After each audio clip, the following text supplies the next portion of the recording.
Hi there, it's Dr. Shaw. So I was just coming to tell you all about our upcoming toilet training or potty training 101 workshop with Mariah Gamble. She has successfully potty trained 4 little ones and of her own. And that's just amazing. So to watch her with her kiddos in action, her youngest is a little over 1 and he's already using the potty.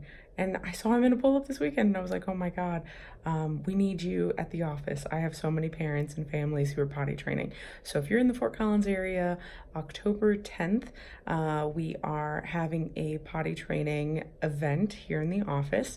It's free from noon to 1, and you can get all of your questions answered. And Mariah is going to be discussing how you can work with your child's physiology and how they naturally learn how to use their bowels and bladders in order to make potty training easier. So if you've been struggling, this is for you. All right, take care. Bye.